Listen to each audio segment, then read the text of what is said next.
Ya, Shalom. Selamat malam Bapak Ibu, saudara-saudari yang terkasih di dalam nama Tuhan kita Yesus Kristus. Kita bersyukur oleh karena anugerah Tuhan dapat kembali berjumpa dengan saya, Pastor Priyanto Zamasi. Nah, saudara, pada saat malam hari ini kita akan eh, mendengarkan pembahasan yang luar biasa, yaitu apakah Yesus itu Tuhan atau manusia? Karena ini adalah merupakan pertanyaan-pertanyaan yang sangat populer ya, akhir-akhir ini di mana, eee, baik kita sebagai orang Kristen, saya percaya bahwa masih ada juga yang tidak bisa memberikan, jawaban kalau misalnya kita diberikan pertanyaan semacam ini, apakah Yesus itu Tuhan atau manusia? Dan apalagi dengan saudara-saudara kita yang ada di, seberang gitu ya.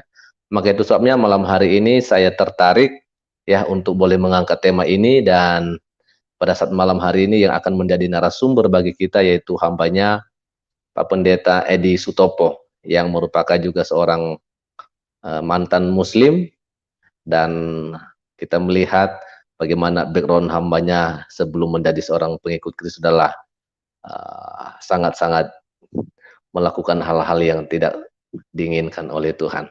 Maka itu sebabnya langsung saja saya akan menyapa hambanya pada saat malam hari ini. Shalom, selamat malam Pak Pendeta. Shalom. Ya, shalom Pak Haleluya. Ferry. Ya, Bagaimana kabarnya Pak? luar biasa baik. Haleluya, dahsyat. Saya lihat makin hari makin diberkati, makin eh, diurapi oleh Tuhan ya Pak Pendeta ya. Ya, walaupun semakin hari yang jelas semakin tua. Sudah pasti tua sudah harus Pak. Tapi kedewasaan rohani itu yang lebih penting, dan saya lihat Bapak itu makin hari makin dewasa dalam rohani karena semakin hari semakin diurapi oleh Tuhan Pak Pendeta. Amin, amin. Haleluya. Baik, terkait dengan topik yang telah kita tetapkan pada saat malam hari ini Pak Pendeta, yaitu apakah Yesus itu Tuhan atau manusia, maka pada saat malam hari ini saya berikan waktu untuk Bapak Pendeta boleh menyampaikan tentang pembahasan ini, dan langsung saya akan persilahkan Pak Pendeta. Silakan Pak. Oke, shalom, selamat mengalami damai sejahtera, sahabat yang dikasihi oleh Tuhan Yesus atau Isa Al-Masih. Saya sampaikan salam, shalom, bagi saudara-saudara saya yang lain, yaitu Assalamualaikum warahmatullahi wabarakatuh. Jadi memang tema ini sangat cocok, maaf kalau saya agak sedikit batuk, sangat cocok karena memang pertanyaan ini bukan baru sekarang, bahkan sejak kelahiran Yesus itu sudah dipertanyakan banyak orang, siapakah dia? Dari mulai kelahirannya itu sudah kontroversi. Ada yang mengatakan dia adalah anak Yusuf yang dikenal di lingkungan itu pada saat itu. Dia kan anak tukang kayu. Bapaknya sudah jelas itu. Kenapa kok orang lain menyebut sebagai yang ilahi? Dan pertanyaan itu tidak habis sampai hari ini. 2000 tahun lebih pertanyaan itu terus dipertanyakan sampai hari ini. Dan saya tidak bisa mengupas sampai tuntas tentunya. Karena kalau kita berbicara keilahian, itu makan waktu yang sangat panjang sekali, dan tentunya dasarnya harus ada. Dan kita akan melihat nanti sesuai dengan dasar-dasar yang ada. Ada yang mengatakan Yesus itu manusia kok dijadikan Tuhan. Ada yang mengatakan dia itu anak manusia, jelas punya ibu dan punya bapak, tetapi kok disebut Tuhan. Dan lain sebagainya, dan lain sebagainya. Nah, Dari kelahirannya, itu semua orang punya keunikan. Akan tetapi untuk nama Isa Al-Masih atau Yesus, kelahirannya itu sudah disuratkan, sudah dinubuatkan oleh nabi-nabi sebelumnya. Lantas ada orang tanya, kalau begitu Nabi Ibrahim atau Abraham juga dinubuatkan, siapa yang menubuatkan? Dan lain sebagainya. Itu pertanyaan yang hanya mencari kesalahan. Tetapi malam hari ini saya akan berusaha, karena seorang ahli teologi pun tidak akan pernah bisa menjelaskan sedemikian rupa tentang keilahian. Nah, saya akan mencoba untuk menyampaikan kebenaran. Karena kalau kebenaran pasti adalah kebenaran. Jadi apa itu? Dan siapa itu sebenarnya Yesus? Yesus itu manusia kok disebut Tuhan? Yang pertama, Yesus adalah firman Allah yang sudah menjadi manusia. Bukan Allah yang menjadi manusia, tetapi sabda Allah mengatakan di dalam Yohanes 1 ayat 14 dikatakan firman itu telah menjadi manusia. Perhatikan sekali lagi, firman itu telah menjadi manusia dan diam di antara kita. Artinya memang dia hidup menjadi manusia, ya. Dan kita telah melihat kemuliaannya. Kemuliaannya itu apa? Kemuliaan yang lain daripada yang lain. Manusia tidak punya kemuliaan karena manusia selalu punya kecenderungan untuk berbuat dosa. Manusia tidak bisa mengatasi dirinya tidak berbuat dosa. Karena di dalam diri manusia ada hakikat dosa. Bayi lahir itu suci, tapi melalui satu tahapan hidup, bayi itu tidak usah diajarin berdosa, dia bisa berdosa. Itu membuktikan manusia tidak punya kemuliaan, karena ada hakikat dosa. Akan tetapi Yesus, dia mempunyai kemuliaan, yaitu kemuliaan yang diberikan kepadanya. Kemuliaan yang bagaimana? Kemuliaan yang diberikan kepadanya dikatakan sebagai anak tunggal Bapa. Jadi bahkan ada yang satu pertanyaan yang mengatakan kalau Yesus itu Tuhan, lah siapa istrinya Allah itu? Gitu ya. Jadi banyak hal yang menyudutkan iman. Banyak hal yang menyudutkan kepercayaan kepada Isa Al-Masih atau Yesus itu yang adalah Tuhan. Jadi yang pertama, Yesus itu adalah firman Allah yang menjadi manusia. Sama sekarang, kalau saudara atau Anda mendengar program ini, mendengar suara saya berada di satu tempat yang jauh. Pak Perianto juga ada di tempat yang jauh. Kami bisa ngobrol, kami bisa bercerita, dan kami bisa memberikan sesuatu malam hari ini. Kita jauh, tidak berdekatan, tapi suara saya bisa menjangkau Anda, bisa didengarkan oleh Anda semuanya. Nah, itu manusia bisa buat seperti itu. Apalagi Allah yang Maha Akbar, yang disebut Allahu Akbar. Allah yang Maha Besar. Bisa nggak kira-kira suaranya atau sabdanya menjadi manusia? Bisa. Dan sangat-sangat amat bisa. Jadi yang menjadi Yesus atau Isa Al-Masih itu adalah sabdanya. Kalau dalam Al-Imran 45 bukan saya berarti membandingkan dengan ayat dari Al-Quran, bukan. Akan tetapi di sana juga dikatakan oleh karena firmanku atau sabdaku, oleh karena rohku, maka kamu akan hamil, kamu akan mengandung seorang anak laki-laki, dan kamu nanti akan menamainya Isa Al-Masih. Dari sabdaku atau rohku, makanya dikatakan Isa fa'inahu rohullah wa kalimatullah.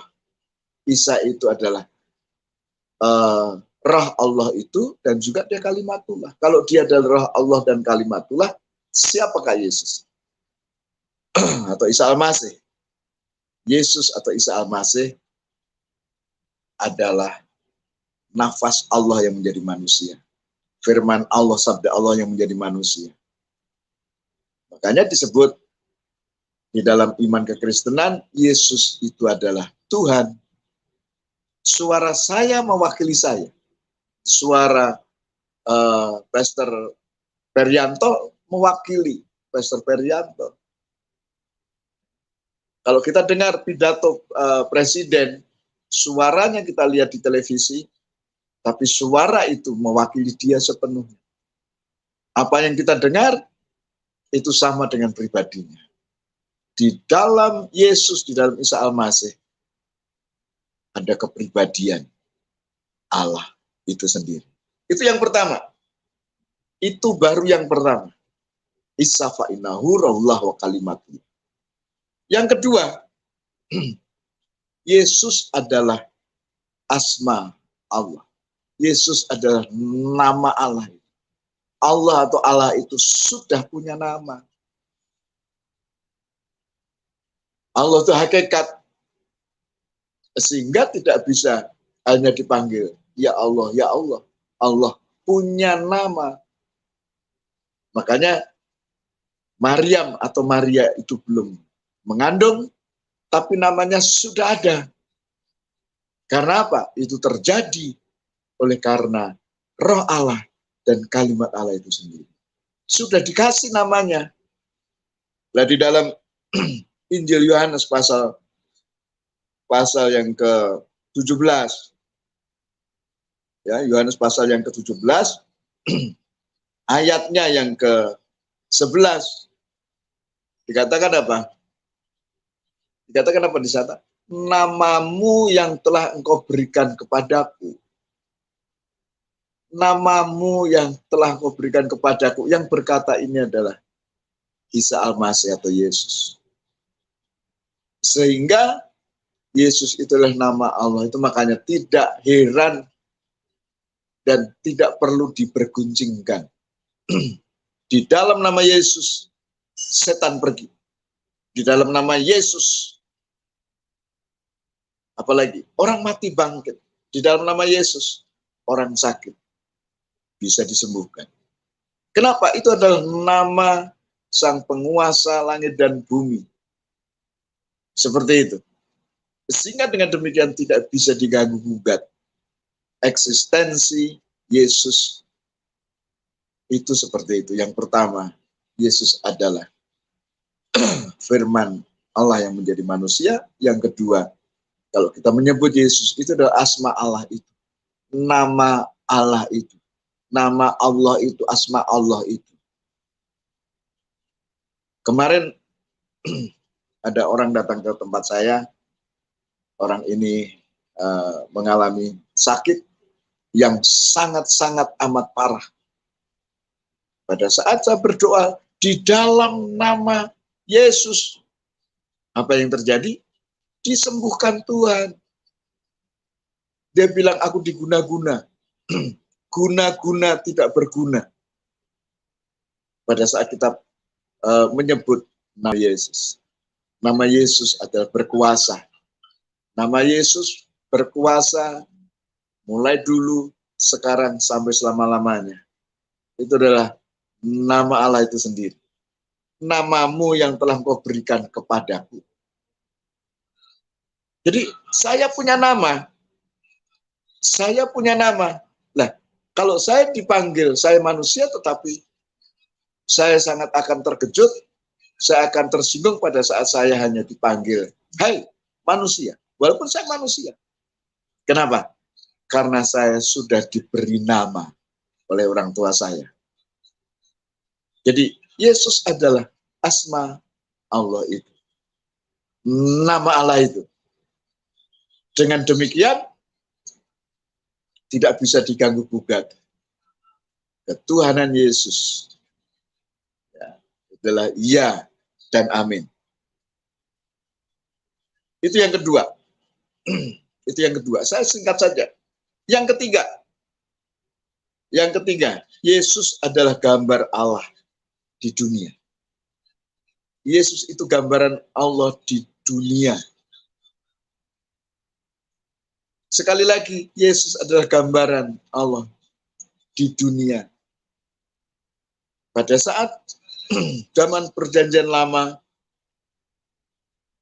manusia tidak bisa berjumpa dengan Allah. Pada saat manusia melihat Allah dalam hadiratnya, mati, pasti mati.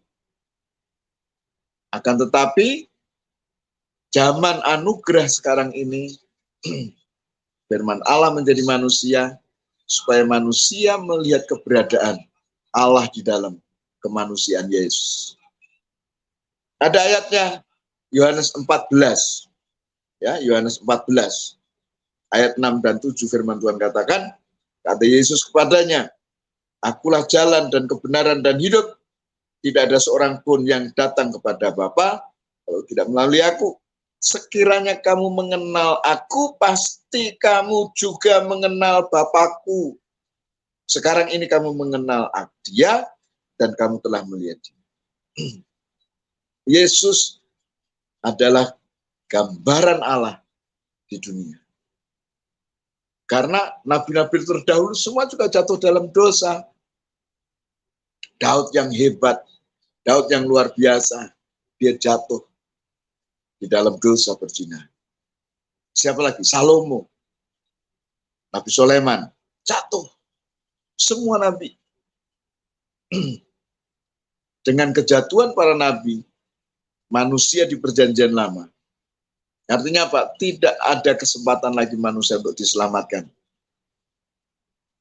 Makanya Allah mempunyai inisiatif. Ini inisiatif Allah. Untuk apa? Untuk turun ke dunia, menjadi serupa seperti manusia, tetapi dia tidak seperti manusia. Tidak seperti manusianya bagaimana? Manusia punya kecenderungan berbuat dosa. Yesus turun ke dunia, dia sebagai gambaran Allah di dunia, dia tidak melakukan dosa. Dia tidak melakukan dosa, bahkan dia mengatakan di dalam Injil, kalau kamu ditampar pintu kiri, kasih yang kanan. Berdoalah untuk musuh-musuhmu. Artinya apa? Dia mengajar sedemikian rupa, dia gambaran dari Allah itu supaya manusia bisa melihat Allah. Karena manusia itu punya keterbatasan, tetapi Allah tidak bisa dibatasi dan tidak terbatas. Itu keilahian Yesus atau Isa Al-Masih. Makanya pada saat kita sebut di dalam nama Isa Al-Masih, di dalam nama Yesus, doa Anda akan dijawab. Setiap masalah Anda, Tuhan akan selesaikan. Karena tepat memang kita menyebut namanya, langsung namanya. Jadi bukan kepada hakikatnya, tetapi kepada satu pribadi yang sudah punya nama. Jadi Yesus itu punya nama, ya, Yesus itu adalah nama Allah, dan yang ketiga, Yesus itu adalah gambaran Allah di dunia. Tidak bisa disangkal lagi. Ya, tidak bisa disangkal lagi. Pada saat itu, para pengikutnya juga kecewa dan meninggalkan dia. Karena apa? Pernyataan-pernyataannya selalu bertentangan bertentangan dengan kemanusiaan manusia. Banyak orang tidak bisa terima. Padahal Yesus adalah gambaran Allah yang adil. Di masa anugerah itu hanya melalui Yesus Kristus orang diselamatkan. Makanya dikatakan Akulah jalan, ana huwa thoriq. Akulah kebenaran, wal haq, dan wal hayat, dan kehidupan. Kehidupan, orang tidak bisa hidup dengan benar tanpa Yesus. Nah, kami mengalami 3 hal ini. Sebelumnya kami percaya kepada Yesus, saya paling benci dengan nama Yesus. Saya tidak menyukai orang yang percaya kepada Yesus. Kami pernah bakar gereja, kami pernah menganiaya orang-orang Kristen. Apa salah mereka? Tidak ada. Karena mereka menyebut Yesus itu Tuhan, kami memusuhinya. Kenapa demikian? Karena kami menganggap orang Kristen atau orang percaya itu orang yang kafir. Artinya orang yang berbeda. Wong manusia kok disebut Tuhan. Sedangkan Allah atau Allah itu tidak bisa dilihat. Masa Yesus yang adalah manusia sepenuhnya dia sebut Tuhan? Kami bikin satu pergerakan sedemikian rupa sehingga meresahkan orang lain. Agamanya benar atau salah kami tidak tahu. Akan tetapi Tuhan jamah. Justru pada saat saya sembahyang, Tuhan yang saya dulunya tidak kenal menjamah hati saya, menjamah hidup saya, dan paginya saya mengalami satu pembaharuan. Hidup yang dulunya hidup penuh dengan dosa, yang dipikirkan dosa, yang diucapkan dosa, berjalan dengan dosa, makan yang dimakan juga makanan yang berdosa. Lantas apa lagi? Belum membuat dosa yang lain, merugikan orang lain dan lain sebagainya. Bisakah berubah? Tidak mungkin bisa berubah. Kalau saya tidak dijamah oleh Yesus yang adalah asma Allah. Saya baru mengenal bagaimana kuasa Tuhan yang sebenarnya. Orang tua saya tidak bisa mengatasi hal itu. Agama tidak bisa mengatasi orang bisa berbuat baik. Kalau hanya sekedar beragama. Sekali lagi, kalau hanya sekedar beragama, agama apa saja, termasuk orang Kristen, tidak akan pernah bisa menjadi benar, tidak akan pernah menjadi orang yang baik kalau dia tidak mengalami 3 hal itu. Yang pertama, mengalami Tuhan itu sendiri. Melalui apa? Roh hikmat, sehingga kita mengetahui sesuai dengan malam hari ini temanya, Yesus itu manusia atau Tuhan. Apa itu artinya? Pada saat kita dikasih hikmat, melalui hikmat firman yang jadi manusia. Orang boleh tidak percaya dengan kata-kata saya malam hari ini. Akan tetapi firman itu tidak akan pernah kembali sia-sia. Sekali lagi saya sampaikan, firman itu tidak akan pernah kembali sia-sia. Apa yang Anda dengar malam hari ini, ada saatnya Anda akan ditangkap Tuhan. Yang penting Anda sudah dengar, bukan dengan kepintaran, dengan keahlian. Mungkin Anda seorang teolog, mengatakan, impossible, tidak mungkin. Ya, bagi manusia memang tidak mungkin. Tapi bagi Tuhan, semuanya mungkin, semua bisa terjadi. Saya mendengar nama Yesus itu di penjara. Pada saat saya di penjara di Kalisosok, ada orang Kristen yang dulunya jahat, yang namanya Kusni Kadut. Sebelum dieksekusi, dia bertobat, bahkan dia melayani yang ada di Surabaya, di penjara. Saya dilayani, kamu tuh masih muda, kok jahat. Kamu tidak percaya. Dikatakan kalau kamu percaya kamu akan dilepaskan. Tapi saya bilang, kenapa Om percaya, tetapi justru mau dieksekusi? Pikiran saya secara manusia, saya menjawab. Tapi pada suatu saat, ya, 10 tahun lebih, dan di tahun 87, saya ditangkap Tuhan. Bukan oleh pendeta, bukan oleh penginjil, bukan bertemu dengan gedung gereja, karena di Merak tidak ada gereja. Di Masjid Merak, Banten, saya ditangkap Tuhan di dalam masjid. Artinya apa? Allah kita adalah Allah yang imanen. Apa itu Allah yang imanen? Allah Maha Hadir. Kehadirannya terserah Dia. Bukan kita buat, bukan oleh karena puji-pujian, bukan oleh karena penyembahan, bukan. Kalau Anda menyembah Tuhan, memang Anda harus menyembah kehadiran Tuhan di mana saja, termasuk di masjid, di tempat ibadah-ibadah yang lain. Sehingga pada saat saya sholat, saya dijamah Tuhan, sampai hari ini, saya tidak berani lagi. Untuk apa? Untuk menyangkali. Dia adalah firman yang iya dan amin. Firman yang tidak pernah gagal. Semua yang tersurat, semua yang tersirat, pasti terjadi. Kalau mungkin Anda katakan, tapi ada yang tidak, itu bukan tidak. Belum. Belum terjadi. Contohnya seperti kedatangan Tuhan. Yang disebut nanti akan datang. Imam Mahdi. Itu bukan nggak datang. Nanti. Itu belum digenapi. Karena pada saat dia datang, maka semua menghadap kepada hadirat. Nah, semua harus mengalami itu.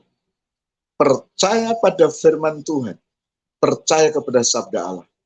Dan percaya atau tidak percaya, hal itu pasti akan terjadi. Lantas yang kedua, masih ingat? Kita harus mengalami Tuhan. Melalui apa? Mengalami Tuhan melalui keilahian Yesus dengan benar. Kalau Anda panggil nama Yesus, Anda harus yakin kalau dia Tuhan. Maka dia akan datang kepada saudara. Dan setiap hari saya panggil namanya, dan saya mengalami Tuhan. Karena memang Yesus adalah asma Allah itu. Nama Allah itu sendiri. Luar biasa. Ya, luar biasa. Dan yang ketiga, kita harus percaya. Yesus adalah eksistensi Allah itu di dunia dengan nyata. Dengan nyata. Bukan kepenuhan Allah itu yang datang ke dunia, yang jadi Yesus. Tapi firman Allah itu yang jadi manusia. Sehingga setiap orang yang melihat Yesus, pada saat dia masih ada, dia melihat Allah itu sendiri. Makanya, orang lumpuh di kolam Bethesda, pada saat dikatakan bangkit, orang itu bangkit. Pada saat Lazarus yang sudah mati 4 hari, dikatakan Lazarus, bangkit, bangkit. Orang buta namanya Bartimius, diusap matanya, dicelikkan melek lagi. Itu tidak heran, itu mujizat. Karena Tuhan itu adalah Tuhan yang mempunyai otoritas. Dia punya mujizat dan lain sebagainya. Tapi dukun itu juga bisa. Ya, tapi kuasanya bukan dari Tuhan. Yesus mempunyai kuasa untuk membangkitkan orang mati. Siapa yang bisa membangkitkan orang mati kalau bukan Tuhan? Makanya dikatakan, dia terkemuka di dunia, terkemuka di akhirat. Fi dunia wal akhir. Fi dunia wal akhir. dunia dan akhirat. Dia mempunyai kuasa. Orang mati dibangkitkan. Orang sakit disembuhkan. Lah, orang yang percaya kepada Tuhan bisa mengalami dan bisa melakukan seperti yang Yesus lakukan. Di dalam Yohanes 14 ayat yang ke-12 dikatakan, barang siapa percaya kepadaku, dia akan melakukan pekerjaan-pekerjaan yang pernah aku lakukan, bahkan pekerjaan yang lebih besar. Itu orang percaya. Orang percaya bisa ngusir setan. Bukan kesetanan. Orang percaya bisa ngusir setan. 2 hari yang lalu, pelayanan kami selalu berhubungan dengan hal seperti itu. Dan kami tidak menjangkau tidak hanya orang yang beragama, enggak. Orang yang belum beragama. Juga ada orang yang sudah beragama, tidak harus orang Kristen. Justru Injil itu untuk semua orang.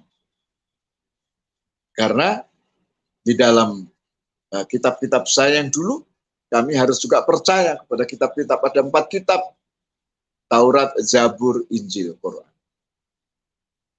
Sehingga kalau hanya 1 buku saja yang dibaca, tidak adil. Nah, 3 kitab sebelumnya, Taurat, Zabur, Injil. Di dalam Taurat, Zabur, Injil, diceritakan awal mula. Di dalam buku Kejadian, awal mula dari dunia ini ada. Jatuhan manusia, manusia dibelenggu, lantas mulai manusia dikeluarkan dari dosa, kita Keluaran. Sesudah itu baru manusia bisa beribadah di kitab Imamat. Orang kalau belum dilepaskan dari dosa tidak bisa ibadah. Kalau hanya sekedar ibadah bisa, tapi untuk beribadah berjumpa dengan Tuhan tidak bisa. Karena Allah itu kudus. Firman Tuhan katakan, kuduslah kamu karena aku kudus. Kitab Imamat. Sesudah kitab Imamat masuk di kitab Bilangan. Sesudah kita bisa beribadah, nama kita tersurat. Sesudah itu baru ada kitab yang terakhir, Ulangan. Mengulang hidup kembali. Yaitu di alam yang tenang, alam yang kekal itu. Sekarang itu kita masih hidup di alam yang sementara. Hidup itu sementara. Hidup itu tidak lama. Hidup ini tidak lama. Sebentar sekali. Firman Tuhan mengatakan hidup ini seperti uap. Sebentar ada, lalu tidak ada. Mulai sadar dan menyadari hal itu, lantas mulai kita percaya. Ya, itu Taurat. Kitab Zabur, lantas Injil. Di dalam kitab Injil perjanjian baru. Kenapa harus ada perjanjian baru? Karena perjanjian lama itu tidak berlaku.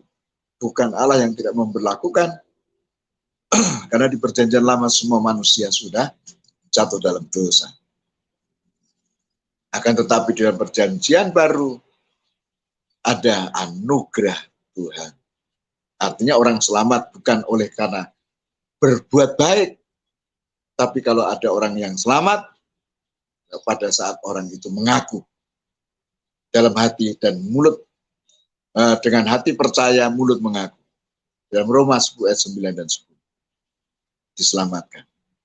Kok gampang sekali ya orang Kristen? Bukan gampang sekali. Ya memang gampang. Karena keselamatan itu bukan manusia yang berusaha. Tapi Allah yang berusaha. Inisiatif dia.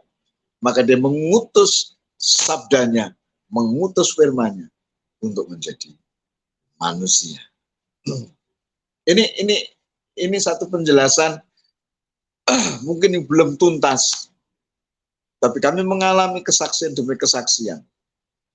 Bagaimana sudah kami dijamah Tuhan, tangan saya dipakai Tuhan untuk jamah orang sakit disembuhkan, bahkan 3 kali berdoa membangkitkan orang mati. Kenapa itu bisa terjadi? Iya, Karena firman Tuhan itu ya dan amin, tidak bohong. Barang siapa percaya kepada aku, dia akan melakukan. Dia dikasih kemampuan. Yang penting percaya sepenuhnya. Pada saat Anda percaya sepenuhnya, Anda dikasih kemampuan. Tanganmu dipakai, artinya tanganmu itu tidak ada apa-apanya. Dipakai untuk membuktikan bahwasannya Tuhan bisa memakai siapa saja. Termasuk Anda bisa dipakai Tuhan. Siapapun Anda. Nah, malam hari ini di program ini saya sampaikan. Saya sampaikan dengan penjelasan yang sederhana ini. Jadi yang pertama, masih ingat ya, Yesus adalah firman yang menjadi manusia. Tidak bisa diganggu-gugat. Firman itu menjadi manusia, dia adalah manusia firman. Maria atau Maryam dengar firman, mengandung, berarti yang dikandung itu adalah bayi firman. Melahirkan manusia, ya, berupa bayi, itu bayi Yesus, berarti dia adalah bayi firman. Setiap kata-katanya itu adalah firman Allah. Karena dia adalah firman. Terus dia juga asma Allah. Karena yang ketiga, dia adalah keberadaan Allah di dunia. Supaya apa? Manusia mampu mencapai tahta kemuliaan nantinya. Manusia diselamatkan Tuhan.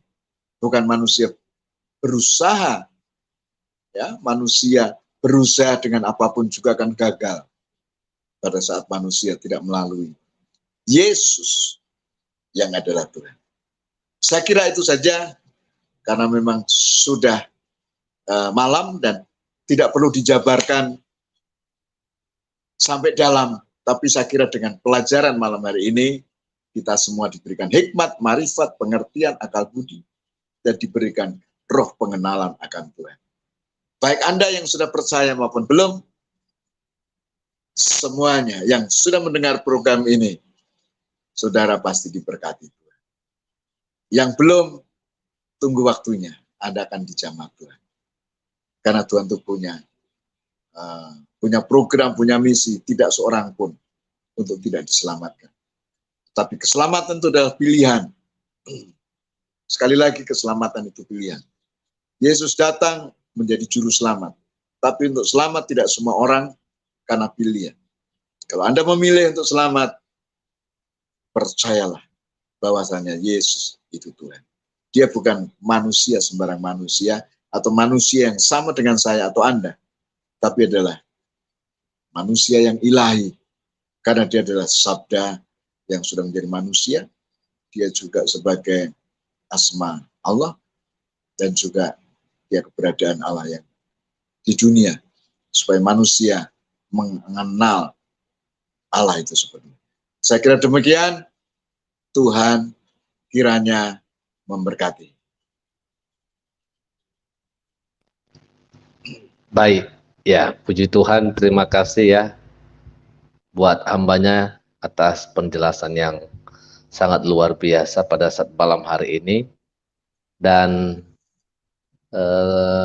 kalau kita cuma berdua yang ada di sini, Pak, sepertinya saya sudah lagi tidak ada pertanyaan nih yang saya mau sampaikan ke Bapak, karena memang ya kita mengaminkan semua, ya bukan sekedar mengaminkan, tapi memang kita percaya seperti apa yang telah Bapak sampaikan pada saat malam hari ini. Nah, itu sebabnya bagi Bapak Ibu saudara-saudari yang sedang menonton di channel Perianto Zamasi, saya lihat memang sedikit ya yang menonton, mungkin mereka sedang juga menonton di channel lain, tapi tidak apa-apa.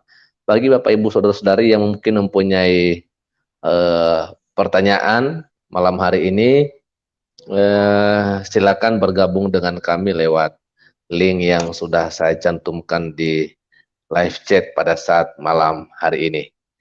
Oke, kita langsung gabungkan saja ya Pak Pendeta ya. Di sini sudah ada Pak Raja Kafir. Shalom, selamat malam Pak Raja Kafir. Ya, shalom Pak Pastor ya masih. Salam Pak Edi Sutopo. Ya, Ya. malam. Ya, Ya, selamat malam. Ya, silakan Pak Raja. Baik, terima kasih Ya. sudah diberi kesempatan. Jadi begini Pak Edi Sutopo. Menurut Pak Edi Sutopo, pemahaman iman Kristen yang tidak keliru, saya katakan tidak keliru ya, karena saya tidak mau menyesatkan. Yang tidak keliru itu antara Tritunggal atau Oneness itu yang sekarang lagi viral ini di medsos ini, Pak Sutopo. Silakan Pak Edi. Oke. Kalau kita berbicara Tritunggal, nanti kita keluar Pak. Kita keluar dari apa? Dari tema, ya. Akan tapi kalau Allah yang Tritunggal, saya akan hanya sepintas, sekilas saja. Sekilas saja. Jadi di dalam diri Allah itu ada 3. Dimulai dari kitab Kejadian, pasal yang pertama, ayat 25-26 kalau nggak salah ya. Dikatakan marilah kita. Bahasa kita itu menunjuk Allah yang Esa itu bukan berarti Esa satu. Jadi adalah Allah Bapa itu adalah Allah yang keseluruhan. Yang sering orang bicara begini, Allah yang sang khalik langit dan bumi, itu Allah Bapa. Yesus itu adalah sabda yang menjadi manusia. Roh Kudus ini adalah sesudah Yesus naik, Roh Kudus ini bekerja. Bukan berarti Roh Kudus pada saat kitab Kejadian belum ada, sudah ada. Akan tetapi Roh Kudus ini hanya memberikan kita hikmat, marifat, pengertian, akal budi, sehingga melalui Roh Kudus ini kita bisa memahami bisa memahami keilahian Tuhan yang sebenarnya. Begitu Pak. Itu tentang Allah Tritunggal. Nanti kalau dijabarkan lagi panjang lebar, ya supaya ini lebih simpel, tapi tidak sesimpel yang kita pikirkan. Hanya nanti tentunya Pak Perianto nanti akan mengangkat di tema yang lain. Saya kira gitu ya Pak ya. Pak Perianto cocok, setuju nggak? Halo? Iya, benar sekali. Boleh Pak. Ya. Ya. Bagaimana Pak Raja? Silakan ditanggapi Pak. Jadi di awal tadi makanya saya tidak mau untuk bilang sesat menyesatkan ya. Makanya saya tadi bilang yang tidak keliru gitu ya. Karena saya Kristen dari lahir ya. Jadi sepengetahuan saya iman yang tidak keliru di dalam Kristen itu dari sejarah bapak-bapak gereja ya. Nah, yang kelam karena ada makanya disepakati itu. Jadi saya dulu mendapat pelajaran waktu masih sekolah minggu lah, masih kecil lah, bahwa secara mudah ya memahaminya bahwa di dalam Bapa itu kan ada firman dan ada Roh Kudus. Nah, jadi diilustrasikan ada seorang tukang bakso bernama Yanto. Kemudian Yanto ini juga menjadi tukang buah. Kemudian Yanto ini juga menjadi salesman. Jadi ketiganya ini Yanto, tapi profesinya yang berbeda-beda. Seperti itu, jadi pemahamannya. Jadi ini pemahaman ini yang tidak dipelajari dulu bagi yang Oneness tadi itu. Memang benar kita boleh memfokuskan ke Yesus, tapi kita harus tahu asal-usul Yesus, hadirnya Yesus itu seperti apa. Karena Yesus itu kan di perjanjian lama kan belum hadir, tapi sudah dinubuatkan. Kehadiran Yesus kan di perjanjian baru. Jadi firman yang menjadi manusia kan seperti itu. Tetapi pemahaman Yohanes hanya fokusnya ke Yesus, tidak mau asal-usul Yesus dari mana. Itulah yang menjadi viral ini. Tapi kalau Tritunggal nggak masalah memfokuskan Yesus, nggak apa-apa. Yesus adalah juru selamat karena sudah paham dulu dasarnya gitu loh. Nah, jadi kalau di Yohanes ini yang pemaham dasarnya yang tidak mau tahu. Nah, itu yang jadi terbalik. Menurut saya seperti itu. Gimana Pak? Pastor. Ya, jadi begini. Ini Pak Herianto yang dimaksud. Ini begini Pak, sedikit. Ya, boleh. Di perjanjian lama apakah Yesus sudah ada? Kalau Yesus itu firman Tuhan berarti sudah ada dong kejadian itu. Kalau di dalam Islam dikatakan kun, ya firman kun, fayakun, jadi dan jadilah. Jadi yang menciptakan langit dan bumi itu siapa? Yesus, firman itu. Cuma dia belum jadi manusia. Iya, betul. Iya, gitu ya. Iya, setuju. Perjanjian lama sudah ada. Yesus, firman itu sudah ada. Karena yang menjadi langit dan bumi itu adalah firman.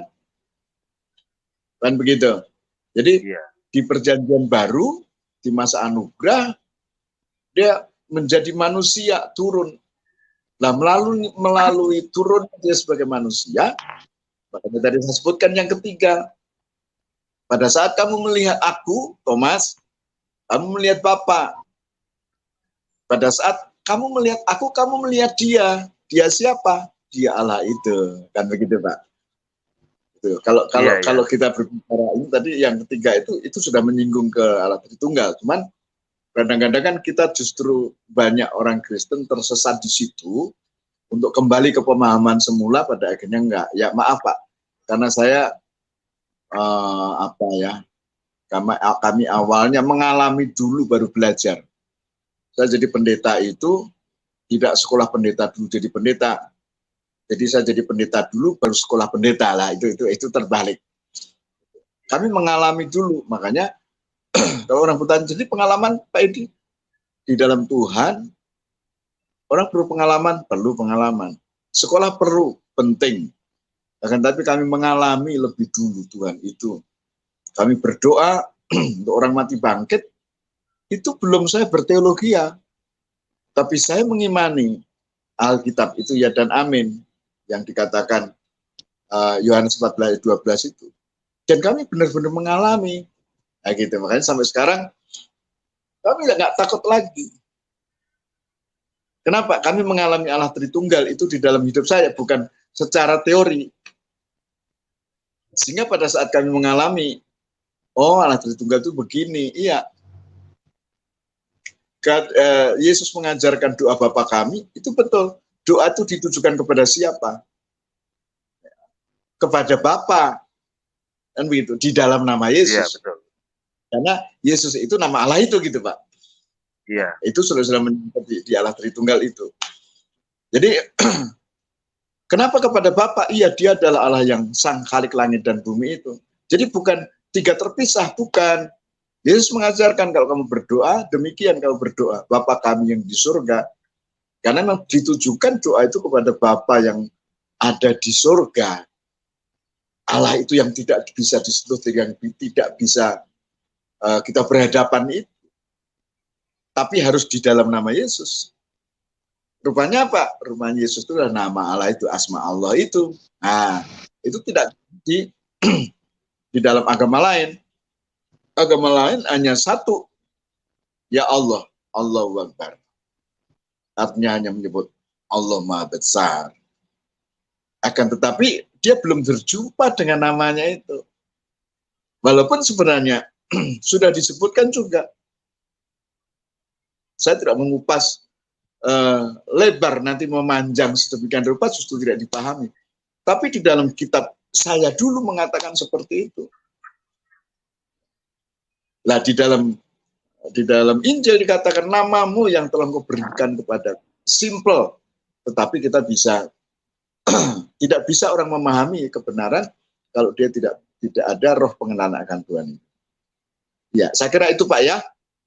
Iya itu, ya benar Pak Edi. Saya tidak menyangkal kalau di perjanjian lama juga firman juga dikatakan ada di situ ya. Jadi Tritunggal sudah dari perjanjian lama, sudah nampak dari penciptaan itu kan. Nah, cuma yang menjadi manusia itu tadi yang saya maksud. Jadi memang Allah ini kan ingin eksistensi hadir untuk menyelamatkan manusia yang berdosa ini.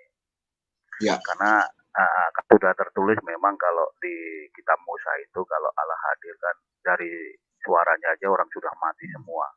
Nah makanya hadir. Jadi orang bisa mengenal Allah itu dari Yesus di situ. Jadi bagi saya pemahaman Tritunggal itu ibaratnya sudah ini ya, sudah kita yakin ya. Jadi biarpun umat sebelah mengatakan kita ini berasumsi Tuhannya 3 itu bagi saya no problem karena dia nggak tahu ya. Nah itu. Jadi yang masalahnya ini sekarang kan Yesus ini kan sudah kembali ke Bapa, Firman sudah kembali ke Bapa kan seperti itu. Nah itu. Jadi Firman sudah kembali ke Bapa itu di surga itu Firman itu ekstensinya di dalam Bapa atau mau tetap dengan tubuh kemuliaan Yesus itu kan kekuasaan Bapa sendiri, kita nggak bisa menentukan kan seperti itu, Pak. Nah ini yang terjadi di Yohanes ini, saya nggak menyesatkan ya. Kemungkinan golongan mereka takut dikatakan Tuhan 3 nanti seperti itu. Karena begini Pak, yang menjadikan nanti bermasalah karena ada aliran sesat di Kristen yaitu saksi Yehova ya, kita tahu semua Yehova itu. Nah jadi misalnya ada contoh kasus begini Pak, ada orang murtad yang memurtadkan saksi Yehova. Jadi orang murtad ini nggak tahu kalau saksi Yehova itu aliran sesat, taunya mereka Kristen gitu loh Pak. Nah, jadi kasus ini nanti jadi orang yang murtad ini jadi dosanya 2 kali lipat. Seperti ya tergenapi di Matius 23 ayat 15 itu Pak. Ya. Nah, itu nanti masalah seperti itu nanti. Nah, silakan Pak. Ya. Ya. Jadi kekristenan itu sebenarnya bukan agama. sebenarnya kekristenan itu adalah salah satu pribadi yang mengikuti Kristus. Itu ya, setuju Pak. Ya, setuju Pak. Ya, gitu ya. Karena ada orang yang hanya sekedar beragama Kristen, tapi sebenarnya nggak tahu. Makanya ada orang yang mudah terombang-ambing, dia bingung, dia masih melakukan sinkretisme, dia Kristen tapi juga kedukun kalau sakit, dan lain sebagainya. Banyak hal, dan itu kompleks Pak.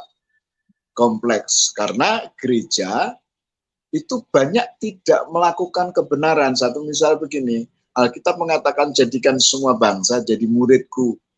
Jadi gereja hanya menjemaatkan, tapi tidak mengajar. Nah ini makanya banyak orang tidak tahu loh Pak. Saya dulu paling suka memindahkan orang Kristen ke agama saya dulu. Oh banyak sekali, Nanti yang nggak mau, ya kita bakar gerejanya. Seperti itu. Kami melakukan hal itu. Hanya satu pertanyaan, mungkin pertanyaannya kurang lebih seperti Bapak tadi. Kami tanya, benarkah Yesus itu Allah? Mereka jawab benar. Nah kalau Yesus itu Allah, berarti pada saat Allah itu jadi Yesus, berarti surga kosong dong. Dan pada saat Yesus itu hanya yang ditakuti Yohanes itu Pak. Nah iya, seperti itu kan.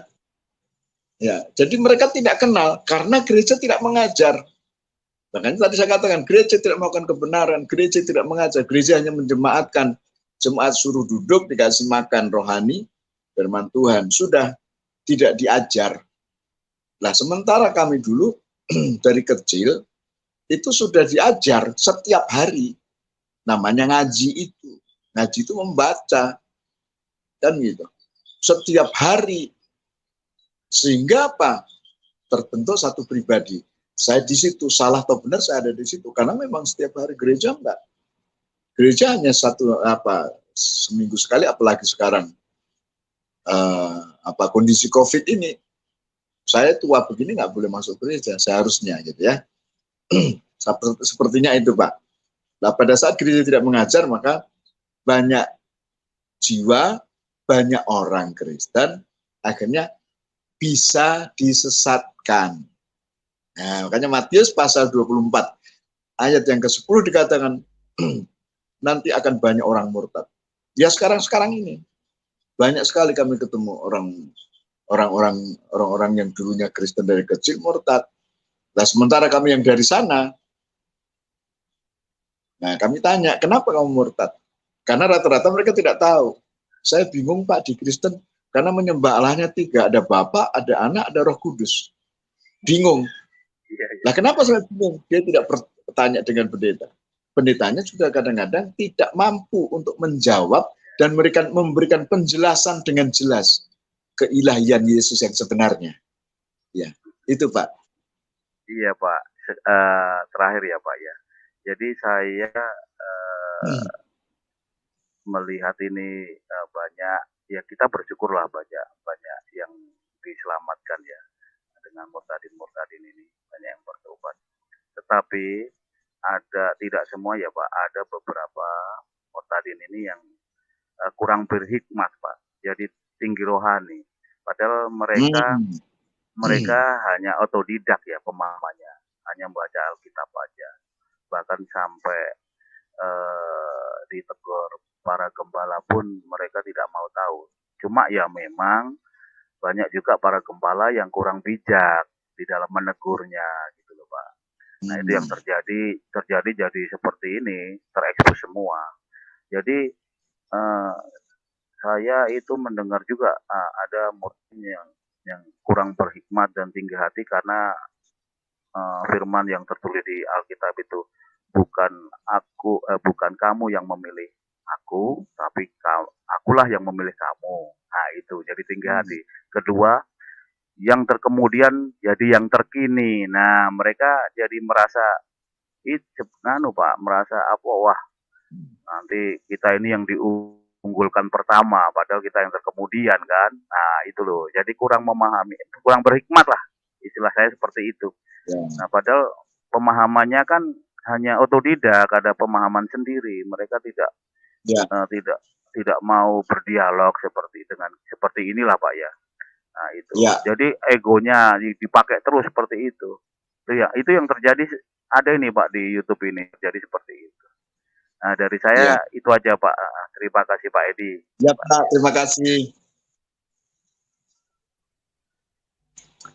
Ya, terima kasih ya Pak Raja. Iya Pak, terima kasih Pak. Bergabung pada malam hari ini. Selamat malam, terima kasih Pak. Oke Pak Edi, sudah tidak ada lagi yang bergabung dengan kita dan saya juga tahu bahwa memang sekarang di tempat Bapak sudah sangat sudah tengah malam kali ya Pak ya, sudah jam 10 ya di Bapak sekarang ya. 22 ya. 22 berapa? Hampir jam 11. Oke. Baik. Oh ya, ya. Bapak di waktu Indonesia Tengah kan, bagian tengah. Oh ya, hampir 10, jam 10. Oke. Luar biasa. Ya. Oke Pak, jadi memang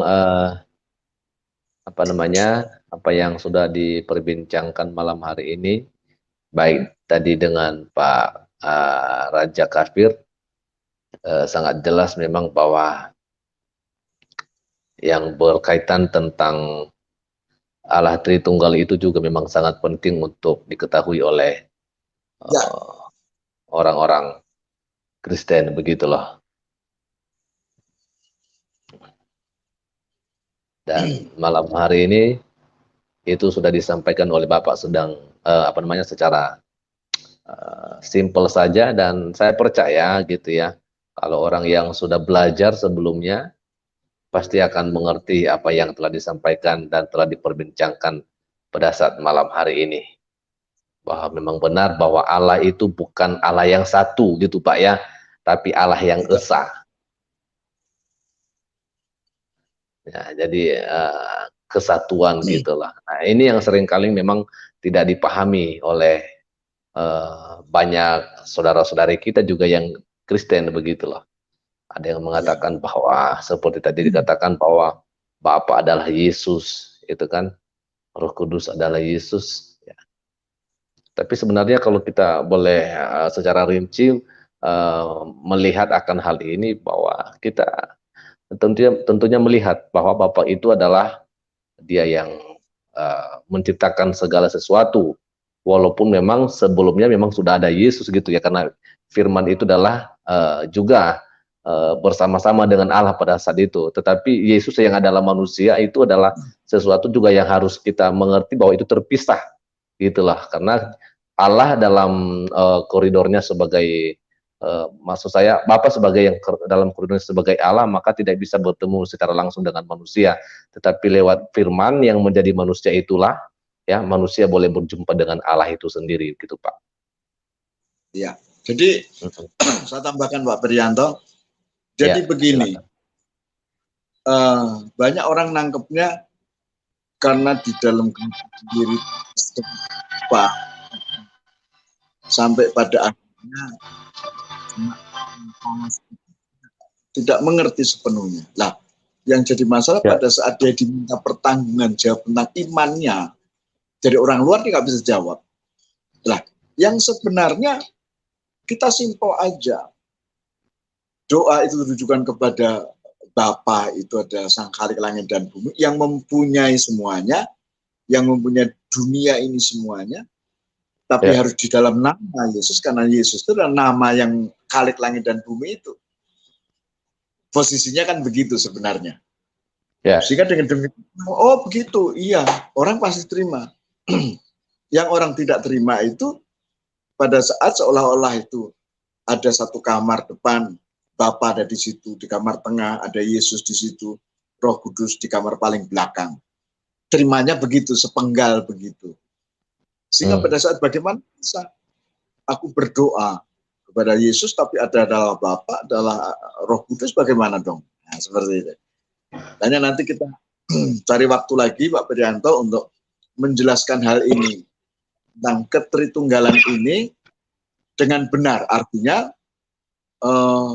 dengan paham yang simpel. Saya tidak suka menyampaikan secara teologi yang panjang gitu ya, panjang. Nantinya justru tidak banyak mereka bisa ngerti.